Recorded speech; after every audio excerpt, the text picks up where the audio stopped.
and the dog is right behind him.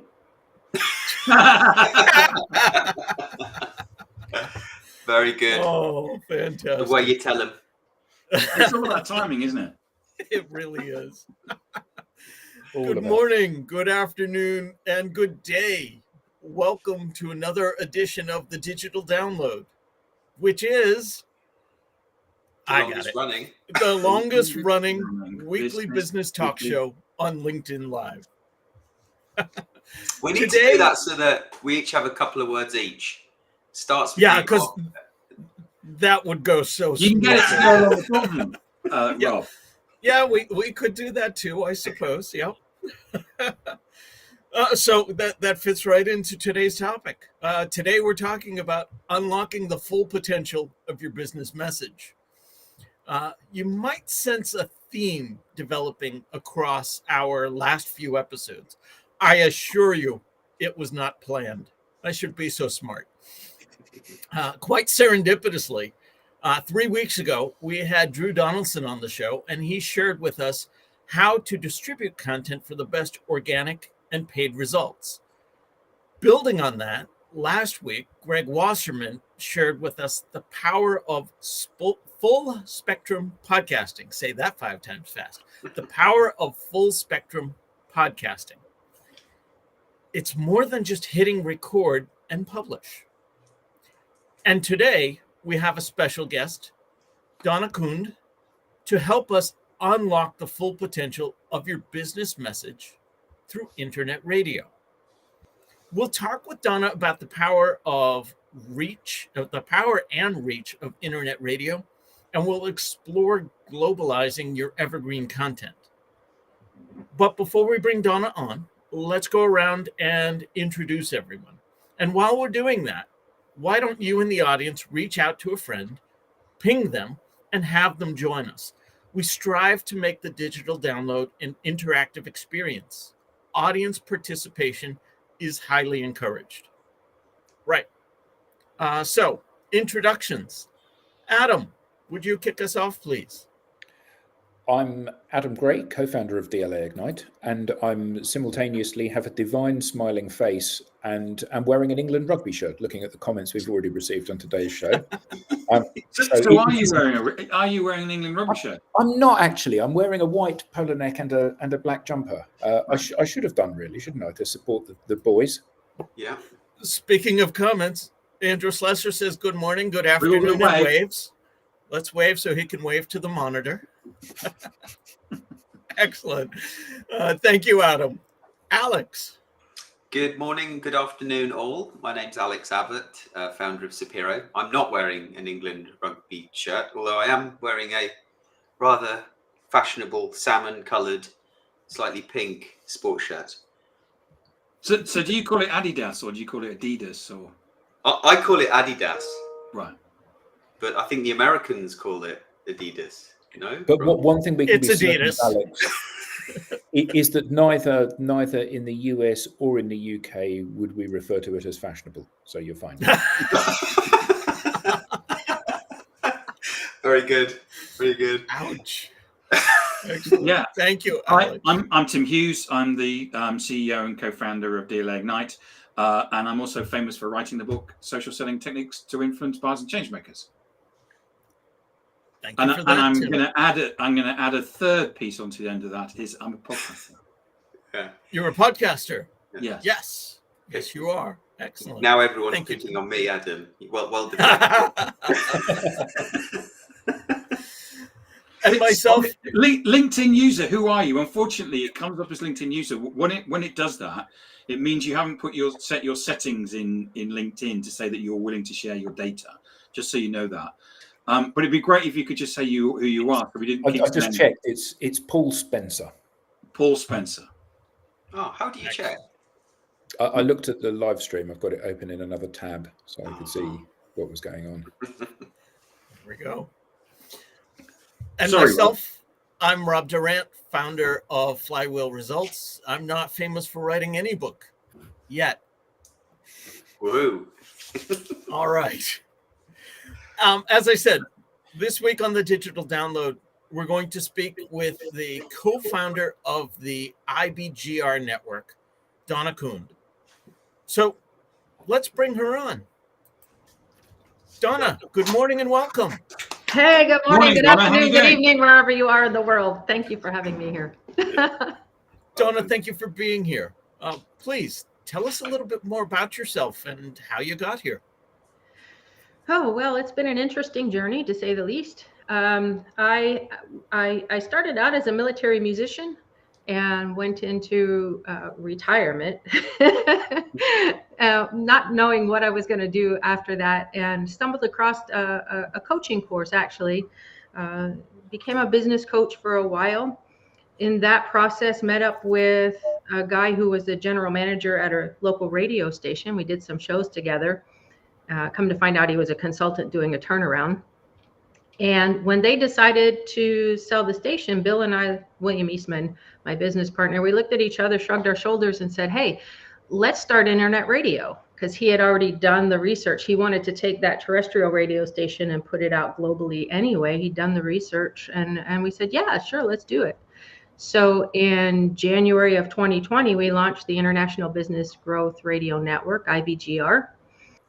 In March, something big happened in 2020. If y'all remember, there was this thing called just after pink shirts went out of fashion. Right. So the world just kind of shut down. It was supposed to be for 2 weeks. It ended up being a little longer than that. And in April of 2020, we actually had the station up and running with one host, one listener, one country. It was Bill on the air, it was me listening, and it was the US, obviously. And then, so I reached around the world to some of my colleagues and said, hey, you're not doing anything. You want to get on the radio? They said, yeah. And in a very short time, we were able to reach 183 countries. Get them listening in. Yeah, I've put about 70 hosts from around the world on the air. I've got 14,000 podcasts I help produce, and we have, I've got over 675,000 downloads collectively. So it's been this amazing thing. And I woke up one day and said, oh, look, there's patterns. And that's what I do now is I'm really focused on amplifying messages to help business owners tell their story through radio. Before we get into that, Donna, because I've got a ton of questions for you. Oh, good. I've never heard the term military musician. I'm assuming you played an instrument in the military. I did. I played the piccolo, and this Pivot magazine just came out, and I was very honored to be a part of it. But I bring this up because I just happen to have a picture, if you can see. Yeah. Yeah, that was me in a former life in Seoul, Korea. Mm-hmm. Wow. Yep. So, lots of stars and stripes forever. If you've ever heard that march, I won't sing. Donna, I know you and I had talked, and you helped me understand it a little better. But for the audience at large, what exactly is internet radio? It's a great question that we hear all the time. So a little education piece here is there's basically three types of radio. There's terrestrial radio, which is the old AM, FM that you get on the dial and you listen in. And then there's satellite radio, which will come in literally from the satellite. And then there's internet radio, where any listener from a smartphone to a computer can listen into the programming. And we chose internet radio because our goal and our mission is to reach the four corners of the world with coaching and consulting that many of these business owners wouldn't have access to. It's very high quality and it's free for them to listen to. And so you can go to a website and listen, or, we have our radio station listed on TuneIn Radio, on Sirius Radio. So when you get into your car, you can turn it on. It's the new FM, right? So it's slightly different than just a podcast because it does run continuously 24 hours a day. You don't get to choose who you listen to, but you can choose what time you listen to if you want to follow a particular show or a particular host. And it is that opportunity to really get an organic reach out into the world. Because tuning So is it's- on smart speaker, it's on Alexa, isn't it? Yeah. Yeah. You can say, Alexa, listen to IBGR network, and there we are. So So it's is it- linear is it all- programming, Sorry. and it is internet based, but I can hear it in my car. Sure. Yeah. You can. Wow. You can. Yeah, you can hear it in your car. You can hear it on your smartphone. You can take it wherever you want to take it. And it's this idea that, it's different than video. If you're a business owner and you want to learn something to grow your business, you can go to video, but you got to stop and watch most of the time. It's so hard to put a video on and not want to keep your eyes on it. But with radio, you're just listening. So there's no such thing as multitasking, but yes, you can be listening in the background while you're doing your work and growing your business. And we've kind of set it up a little bit different, Rob. We have course-based programming. So in a 13-week period, which is a business quarter for most of us, I'm going to take a host and put them on the air for an hour, and they're going to create 4 episodes in that hour. And they'll have 52 episodes at the end of the season, and the listener can get little breadcrumbs along the way to take their business from point A to point B. Alex, you had a question, and then I have lots of follow-up. Yeah, well, I can't remember what my question was now, Rob. Oh, sorry about that. I'm just trying to get my head around it, really. So, just talk us through because I hadn't really thought about podcasts to me today are also visual. They can be. Is there such thing as a do we call it video podcast, or do we just still refer to it as podcast and it's both? What's you have a view on that? Yeah, there can be. And so the majority of our hosts run through this 52 episode, especially when they're just getting on the air. I call it the training wheels version of podcasting. I'm going to put you into a formula, a methodology. It's going to be very structured. You're going to get comfortable behind the microphone, and you're going to have a 52 episode playlist at the end, which is pretty substantial, especially in 13 weeks. And then we have a thing called the TV talk show formula, where it is intentionally into the video, like you're doing here. It's conversational. It's bringing people on interview style. But I always tell my hosts, we talk about the leveraging. This is unlocking the full potential of your business message. I always tell my hosts, whatever format you're going into, if you're getting behind the microphone, push the video button too. Kind of, look a little presentable in the morning or whatever time you're doing it, and push the video button too, because then you can put it. YouTube has podcasts now. Spotify has podcasts now that are video. And you're doing the work once, you might as well leverage it. And then it could be a course, you could be that talking head in different places. So yeah, I don't know. Did I answer your question? Yeah, well, not really, but okay. So the question is podcasting video?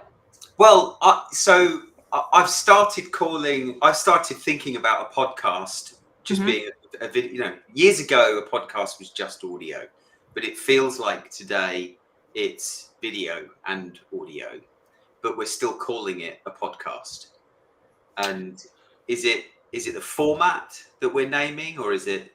I know, Rob, you have a view on this. We've talked about, thinking about podcasts as audio first. I think you believe that because we'll reach a bigger audience. We're not limiting the audience that we reach. Right. Yeah. I believe if you think audio first and you have video, well, then wherever you display the video, the audio works. Whereas if you think audio first and you're displaying it, playing in an audio only format, it still works. So you're not shutting out. I want to say half the audience. I don't know how many would watch and how many would listen. But if you build for listen first, you're not alienating those that watch. Mm-hmm. Yeah, I have a background both as a therapist and as a teacher, and we learned that there's 3 general types of learners: the audio learner, the visual learner, and the kinesthetic learner that likes to be fully immersed. So if you're only putting out audio, the listening learner is percentage-wise one of the smaller ones. So you're missing out on reaching people. And of course, I'm always focused on education in my podcasting structure of some kind. But like you say, Rob, if you're going to do it one time, why would you not do it big, and then you can chunk it out into the smaller things? Like Greg last week on Cast Magic, what I love about Cast Magic, what I love about Greg and all that they do over there is you take one little piece of something, whether it's a video or an audio, and you now have all of this stuff that you can put out full there. spectrum. Yep. Mm-hmm. Mm-hmm. Because one of the things that Twitter, or X as it is now, and LinkedIn have tried to do is basically support social audio. So you've got this thing here on LinkedIn where we're transmitting over LinkedIn and other social media channels as well. But they also run a social audio product as well, don't they? Yeah. LinkedIn do? Yes. Oh, okay. A couple of comments from the audience. Andrew Susser says, podcasts with video still works as an audio show. Mm-hmm. Absolutely. Sure. And Rob Turrell shares, there are AI tools that now convert English spoken videos into different spoken languages and subtitles, even if speakers have no language knowledge. Provides automated dubbing. Some struggle with surnames. Well, Rob, I struggle with surnames as well. So I don't think that's an AI thing. I think they'll probably advance more than I will. Donna, I want to bring it back to the full potential of the business message. How can you captivate your audience and avoid common pitfalls in broadcasting?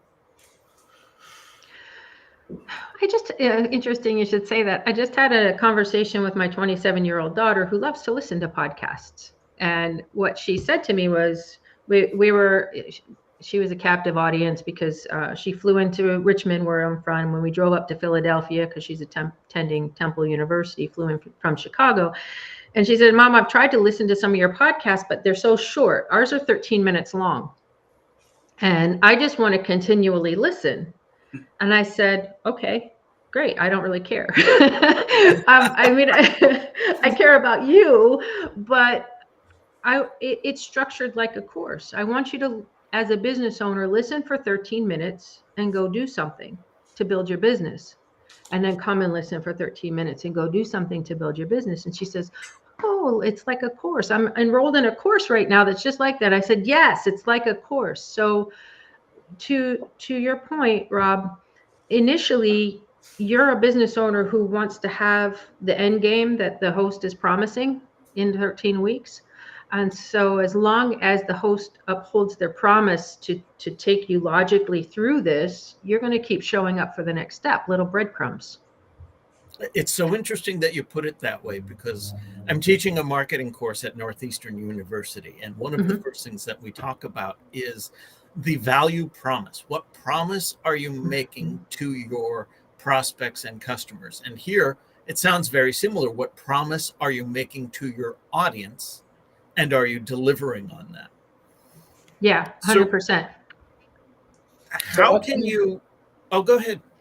No, I was going to say, I have an observation, and I'm saying this not to be controversial or awkward, because simply I don't know, because I don't, Tim's face when I said that, because I simply don't know. So I would have thought that there is a big bonus to having video content short.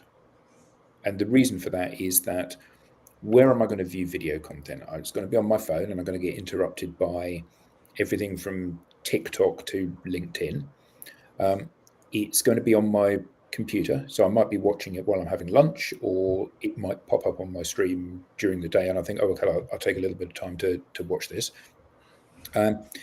But where would I listen to a podcast? So because I like to watch stuff as well, if I'm listening to a purely audio podcast, I would imagine I would listen to that when I'm in the car. When I'm in the car, the last thing I want is a 15-minute segment, because I'm going to be in the car for 2 hours. And in this country, if you pick up your phone when you're in the car, you get 6 points and a £300 fine.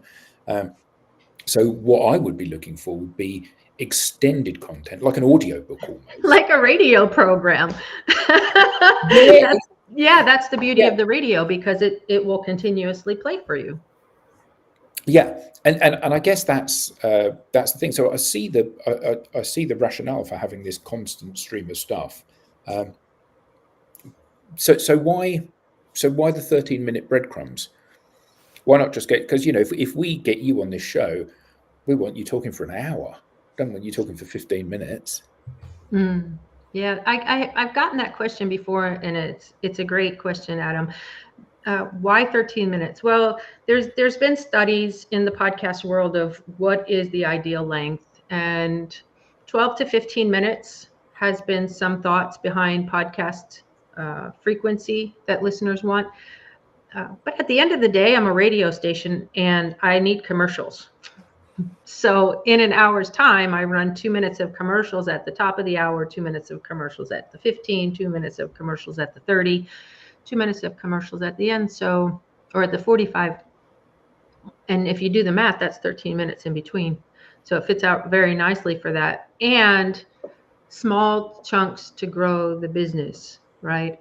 If for those listeners who want continuous listening, more of a variety programming, just tune into ibgr.network radio. Yeah. And for those business owners who have caught on to something that they want more of, maybe you jump in at episode 25 and you're like, oh, well, I've missed the first 24 episodes. Well, then you go find their podcast and you could take it during your business time of growth. Every business owner, I think, should have some growth time in their schedule. And that's when those are listened to that way. Does that answer your question? Perfectly. My partner's 28-year-old, who has been living with us on and off for the last couple of months. He listens, so he does a lot of cycling, and he does a lot of cycling maintenance. And he basically will go out into the garden. He's got one of these things where he puts his bike on and that, and he just puts a podcast on. Mm-hmm. And it's what I would have done previously when I would have turned the radio on, because what you're looking for is something, as you say, that's something continuous that you're not having to tune in. But of course, he's got a smart speaker, and he just chucks it down on the table outside and starts fixing his bike, and it just goes on in the background. Mm-hmm. Yeah, and so with the content, 52 episodes at the end of 13 weeks. Anybody knows that there's 52 weeks in a year, I think. That's a year's worth of content to repurpose. And when you run it through AI, like Cast Magic, you're able to repurpose it and leverage it into so many different ways. Ways that our hosts use it. Sarita Johan had her podcast playlist on her website. She's a coach, business coach. And she hired her like most ideal client. She called me all excited. She says, Donna, you'll never guess what just happened. The guy was cutting his grass, listening to her podcast. And because he heard her voice, he heard her message, and he heard her transformation, he said, I have to hire you. And he did. And a lot of our podcasters will put their best 13 minutes as a hyperlink in their email signature. Or they'll book a client will call them and say, I want to book a call with you. And they'll follow up and say, great, listen to this 13 minutes ahead of our call, and that'll be our starting point. So there's so many different ways to use that little 13 minutes versus if I say, listen to this hour long, or if I, and maybe scroll forward to this number, whatever. But it's just very, very nice and short and concise that if I tell people, if you can't take 13 minutes to grow your business, I'm not sure I can help you. I interviewed on my podcast a guy called Michael Brenner, who's one of the most fascinating and knowledgeable marketeers out there. And I decided to let it go on because he was giving out so much information. And we ended up talking for 50 minutes, and nobody listens to him. Mm-hmm. Even though it's one of them, if you want to understand how modern marketing today and how to run your business, it's the best thing to listen to, but nobody listens to it because it's 50 minutes. Yeah. And so back to the C word, COVID. Before COVID, they would say you have to have 7 touch points in a sales process. And now they're saying 15, 20 touch points in a sales process. And our attention span, there's studies that says our attention span went from here to down to here because there was so much information overload during those last, I don't know, 3-4 years, however long it's been. And so again, that 13-minute sweet spot of the rationale. Can you spend 13 minutes to grow your business? At the end of it, I'm going to give you an actionable, and you're going to go do it, and it's going to solve a problem. Can you commit 13 minutes to that? So, I see the heads nodding. Yeah, and Donna, and again, it's about making sure that as an individual, what you're doing is that you're booking growing time within your schedule or schedule, depending on how you pronounce it, and making sure that you recognize that you need to be growing yourself, because ultimately we all want to be our best selves. Yeah.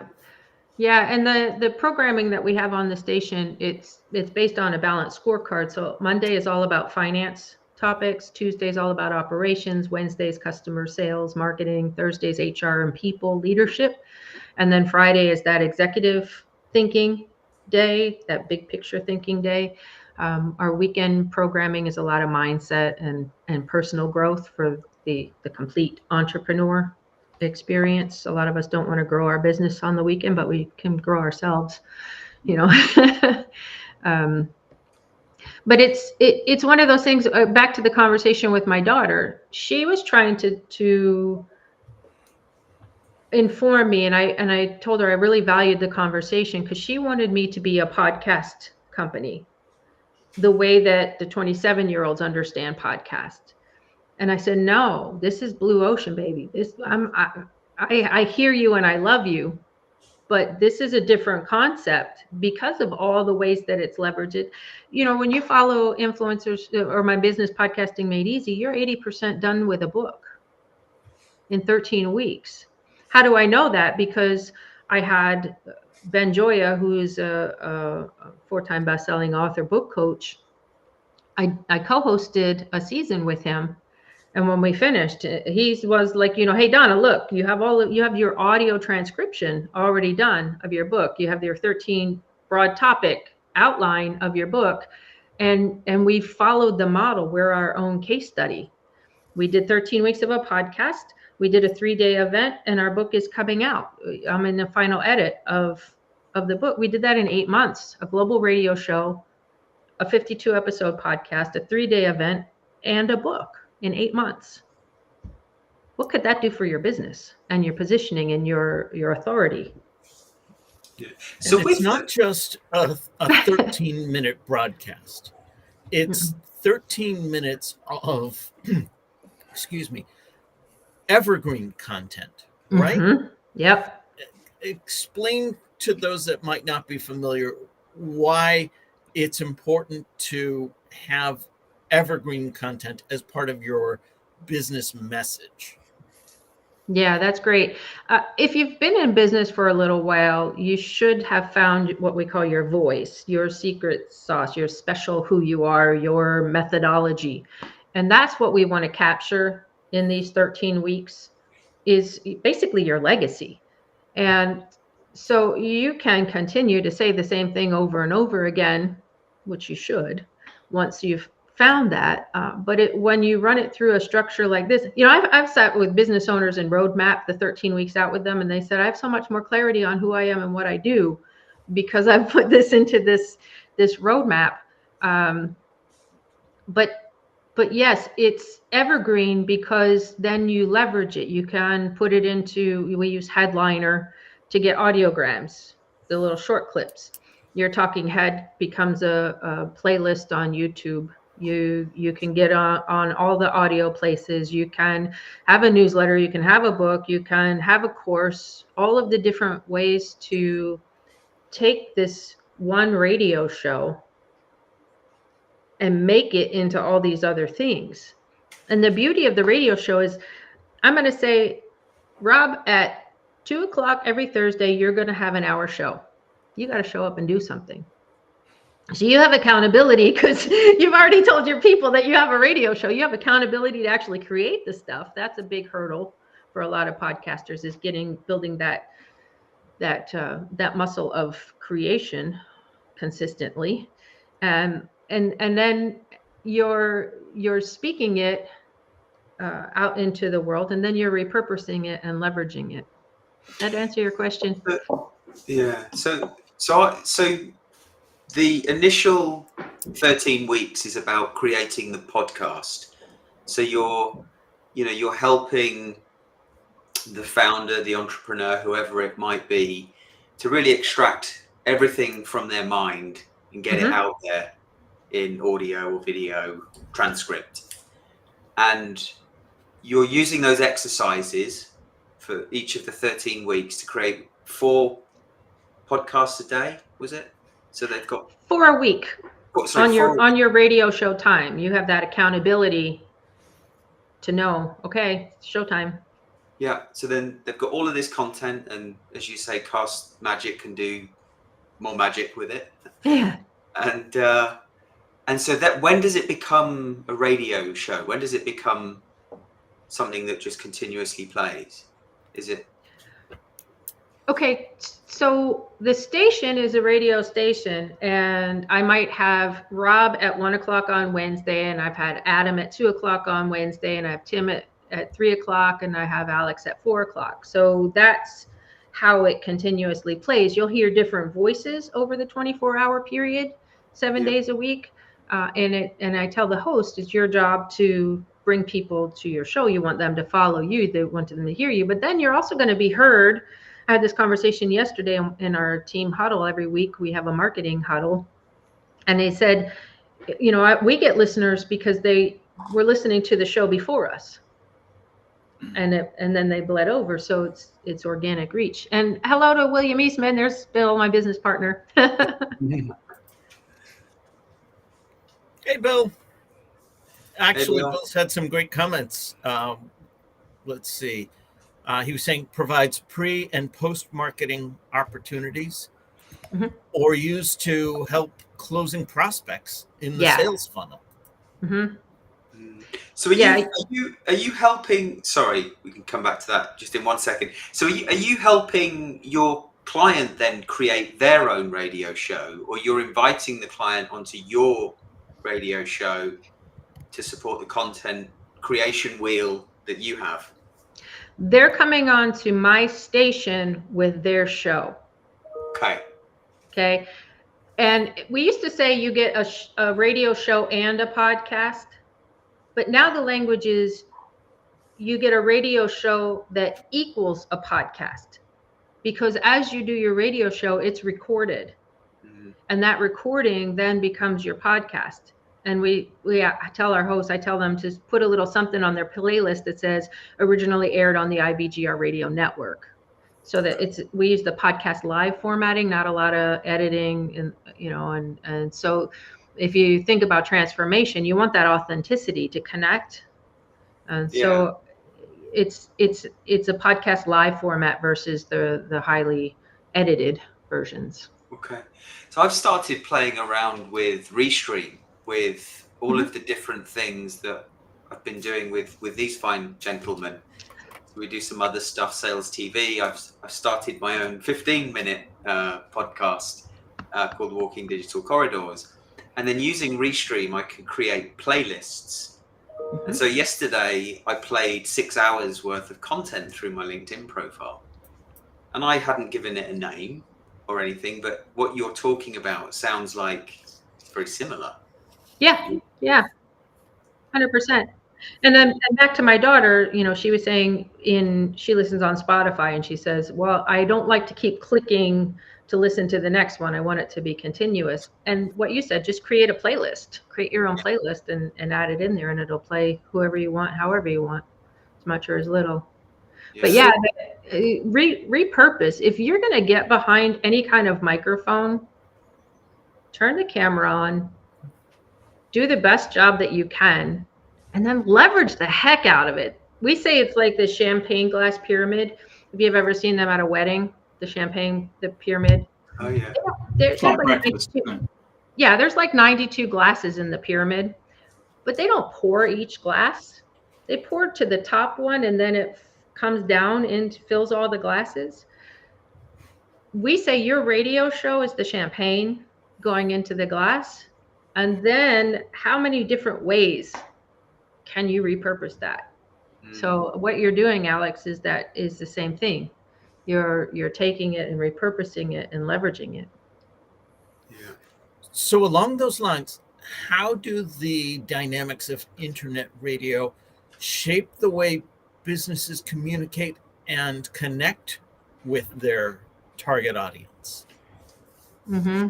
It's a really great question, because in any kind of radio, it's not like this where people are commenting. The big question is, how do I know who's listening? Even in the podcast world, how do I know who's listening? And so it's structuring a very clear and compelling call to action to want to have a conversation with you.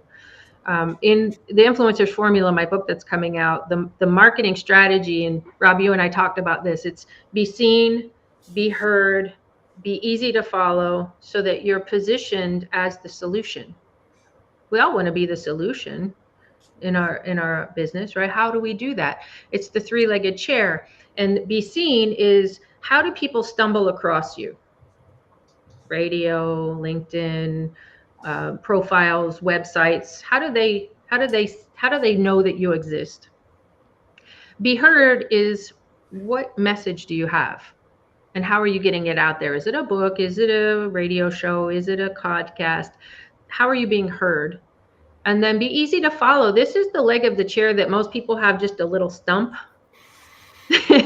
How does somebody have that conversation? How do you invite them to connect with you so that you know they exist? So be seen, they're interested, they lean in a little bit, but you don't know they're there. Be heard, they're starting to consume your information, you still don't know that they're there.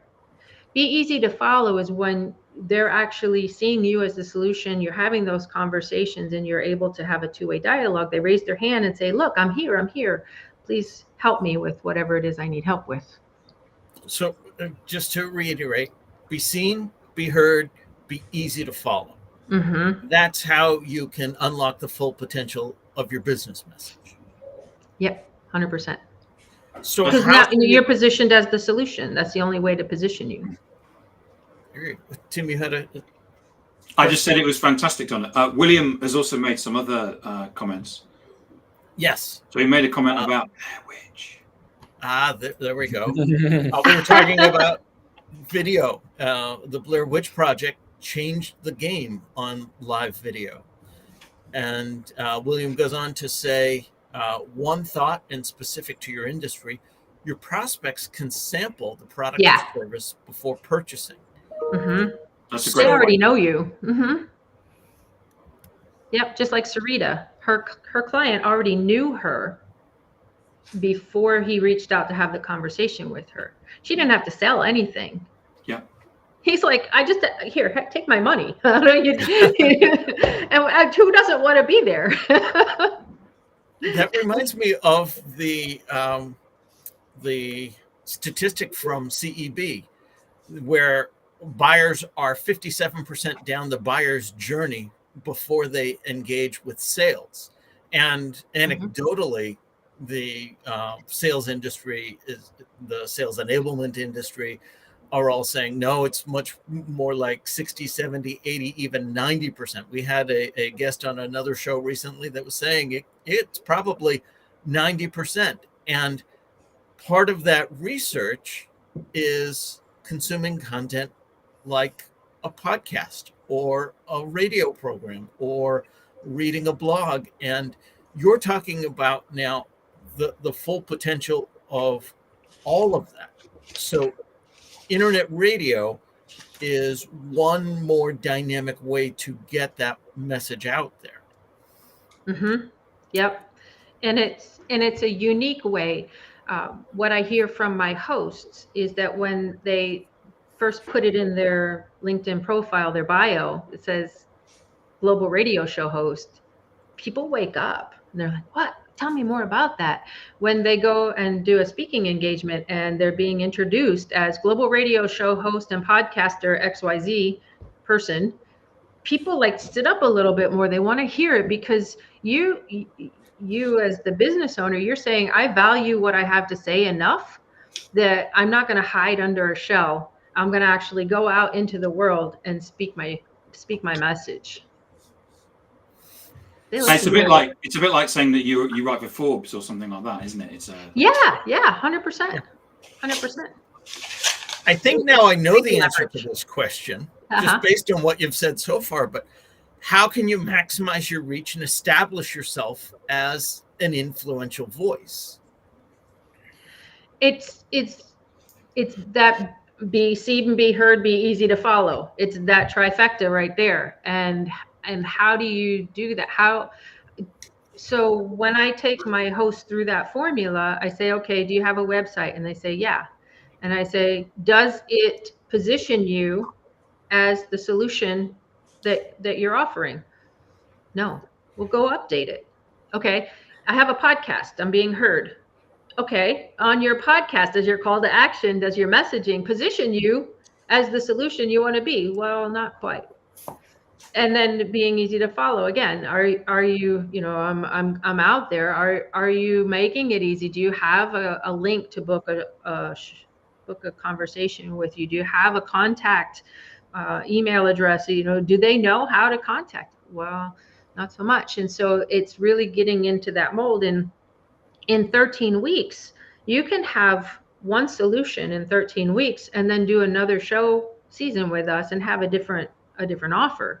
Most of us are multidimensional in offers, but focus on one and make sure that all three of those legs position you as that one solution, which is really hard for some business owners to do, to focus on just that one thing. But it has to happen, or else it's confusion. Absolutely. William shares surround prospects using all the available media channels. Do it once and repurpose everywhere. Mm-hmm. Yep. What about for the enterprise organization? Is this just as viable? Is this something they should be doing on their own? Or is it still something where working with a radio station is more viable, more vibrant opportunity for them? So you're talking about corporate America, corporate. Yeah. Why doesn't corporate America just spin up their own radio station? That's what we've been asking. Yeah. Or associations. What if there was the CFO radio network? What if there was the patent attorney radio network? What if there was the doctor radio network? And you had all of the influencers in that particular niche on the station so that others could listen and be mentored in a way that really makes us all better. And again, I want to go back to the difference between a podcast and a radio station. It reminds me of the conversation that I've had with my kids. I grew up with what is now termed linear television. Thursday night on NBC was must-watch TV. The Cosby Show was a tremendous hit. Anything that followed the Cosby Show, you're not allowed to say that been anymore. canceled.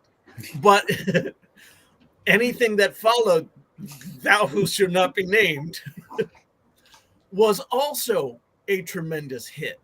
Even if they then moved time slots or nights or whatever, they got that initial following.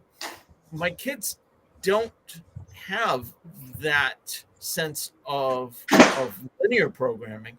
For them, it's all about on demand. And what I'm finding is discovery is harder for me in an everything on demand world. I sit down with Netflix and I will scroll through a dozen different options and then turn it off after 5 minutes because I don't know. Whereas I turn on the TV, I tune to one of the stations that I'm just comfortable with, and the programming is good enough, close enough, and I stay there for the night. You say that, Rob, but the reason that you're going to watch Film X is because Alex has just watched Film X and told you that it's great. Mm-hmm. And I think that that's the point now. We've shifted from this kind of generic recommendation because, you know, this is mainstream programming. This is the hot hour during the evening. And then immediately afterwards, well, I haven't yet gone to bed, so I'll start to watch it and stick around to watch the rest of the show. Now, actually, because we've got this stuff on demand, what we're all looking for, and it's not just TV shows, this is every kind of media and every kind of entertainment. You know, it's like Tim does every quarter he does a book review. You know, these are the 10 books that I've read this last quarter, and this is what I would recommend that you read. And actually, I'm more likely to read a book because Tim's already done some sifting. You know, he's going to, here are 10 books, 5 of them are crap. I wouldn't bother with those. 5 of them are fantastic, and you must read these. Okay, well, that's 5 books that I can put in my shopping list rather than going to a well-known bookseller from A to Z and seeing 150 trillion books and go, I don't know. I don't know where to start. And I think that increasingly that's the point, isn't it? And I think the beauty of this is that we publish on the podcasting and radio show type channels, but actually you then get to know the person or the host, and then you engage with the content on the social channels, which means that you get social spread across those channels, which means that people in your network get to see that you're listening to my show because you're listening to it because you've engaged. Recommended for you, yeah. Yeah. And that's a big thing these days, isn't it? And it's a very significant shift because this is based on who I am and who I know rather than what I've watched. Yeah, I had someone this week. Someone else had put a post up about a marketing book on LinkedIn, and they'd gone to Amazon and seen that I'd recommended it, and they come back and posted on LinkedIn, I see, and tagged me, Tim has recommended it, I'm going to go and buy it. Was it our book? No, it wasn't actually. No. Okay, well, I'm not interested then. Yeah, and that's like it's the network effect, and that's what we are teaching our hosts also, is that you want to have those conversations within your existing networks so that they fall in love with what you're doing on the station and want to share you with others, because it's the other people recommending you that's perfect. And then as you were saying, the beauty of what we do at the station is that with the radio show, as a business owner, I can put it in my schedule, that in my diary, that what Oh yeah, thank you. that every Thursday at 1 p.m. is my show that I want to watch or listen to, that on the station. So I can set an alarm to remind me to show up for my growth because I want to catch it live. I'm one of those that, FOMO people. I have to have be the first. And so our host can say, I'm going live Thursday at whatever time, come and listen to my show on IBGR Network. And then they can come back and say, hey, if you missed it, the podcasts are ready and you can listen on demand. So then you can go back and catch whatever you missed. So it's really hitting 2 different types of audiences with that too. Those that want to set a schedule, and those who want to say, this is my world, I want to live in it, and I'll listen when I want to. William shares in response to the question earlier, why aren't more enterprises just doing this on their own? He says, it's about core competencies. If this is an internal competence, do it yourself. If not, outsource, partner with an organization that does it 24/7. I might even say, building off of that show that must not be named, leveraging the affiliation and partnering with others is probably more beneficial than going out there and doing it on your own, even if you have that core competency. Yeah. It's great that you could have this podcast, but if the show before you and the show after you are things of interest to the people you're trying to reach, right, there's a likelihood that they will jump in on yours just through happenstance. Just out of curiosity to hear what the next one is about. There's that layover to it. And with our station, we get listening metrics, and we're 30 minutes to 45 minutes average listening time. Oh, wow. Yeah, so that tells me that they're listening to at least 2, maybe 3 of the segments of the shows. So that says to me that, well, people are resonating with this kind of format, because in terrestrial radio station, it's like 7 to 10 minutes or so. Like, there's very, very fickle audience to get it out to. So that was a good validation.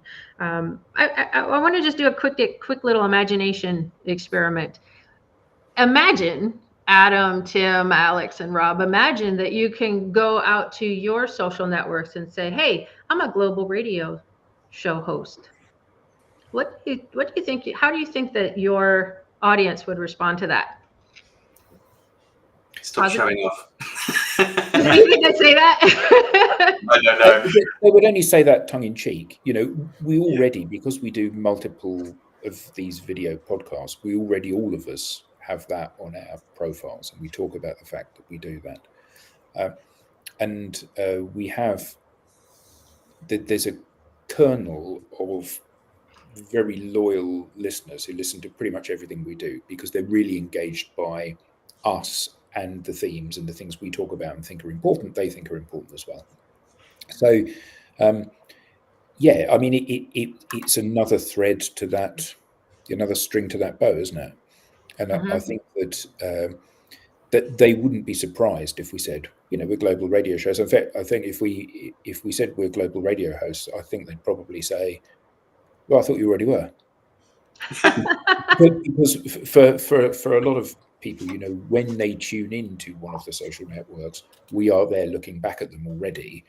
So the fact it's something else, they would just assume that we were in all of these places. Yeah, but there is some, when you say the words global radio show host, I then think of something like a Stephen Bartlett in front of his microphone interviewing someone else, having a chat. But yeah. What if I invited you to syndicate your show? You can say now syndicated on the Influence Radio Network, which is our brand new station. I think that would be amazing. Brilliant. Because I'd love to invite you to syndicate your show on our network and become global radio show host, so we can get your voice out to our network and promote you into the countries that we're in. Yeah, that would be fantastic. But for the perhaps more naive of the bunch, what does that actually mean when you say, if I syndicate your show? Yeah, thank you for asking that, because it is a big question that we get all the time. The thing that a lot of podcasters don't realize is that radio stations can get listed on radio directories. Right. We can be heard on TuneIn Radio, not TuneIn Podcast. Right? We can be heard on Sirius Radio, not iHeart Podcast, not iHeart Radio. Like, we're on the radio networks, which is that findability, that new level of what's going on. And so syndication is just a replay of a recording, right, on a radio station. So it's not, and so that's the differentiation between it. And many of the terrestrial radio shows are syndicated. So you can think of like Dave Ramsey. Dave Ramsey isn't live sitting behind his microphone when you hear him on the radio. It's a syndication of something that he has sent to them. And so for the digital download, it's a syndication. It's a replay of your content, of your material, out to a brand new audience who is tuning into radio. They like this idea of radio. I think that's the amazing part of it. And as we've been speaking this hour, it's dawned on me, it's really about that discovery. It's great that we have these episodes. We have the recordings on a YouTube channel, but if nobody is going out to actively seek that, it doesn't exist. Whereas with an internet radio station, you have an audience that is seeking information around a given topic or theme. In this case, business information. And they don't know what they're listening for, so they couldn't actually go and search for the digital download proactively. But now they will stumble upon it. And some of them might even like it. And then they will continue to seek out other ways of discovering what we're sharing through this. So for me, that's the word there that sums it up, is discovery. Yeah. And a reason to talk to your audience about something new. Hey, super excited. We just got syndicated. What do you mean you just got syndicated? Oh, we're going to be on a global radio station. Oh, you know, for a lot of the hosts that we work with, there's 10 different marketers standing in a row, and all of them are doing something on social media, and they're sending out newsletters. And then there's one of them that says, "Hey, I'm on a radio. I have a radio show. I have my own radio show." What do you think happens to the other 9 little marketers? Well, they don't get as much attention. So it really is. It's that differentiator. I love the fact, Donna, because I know that Alice Cooper has a syndicated radio show because I listen to it sometimes on Planet Rock. So you know, we'll be like Alice Cooper. Absolutely. We'll come with black eyeshadow. Yeah, you sing the School's Out song. Go ahead. Do it. We'll play it with our piccolo. Oh, there you go. Rocking. So one more time, Donna. Be seen, be heard, be easy to find. Yeah. Easy to follow. So I like Rob. So that you are positioned as the solution. So that the bright shining beacon says, I'm the solution because of these 3 things. Be seen, be heard, be easy to follow. Fantastic.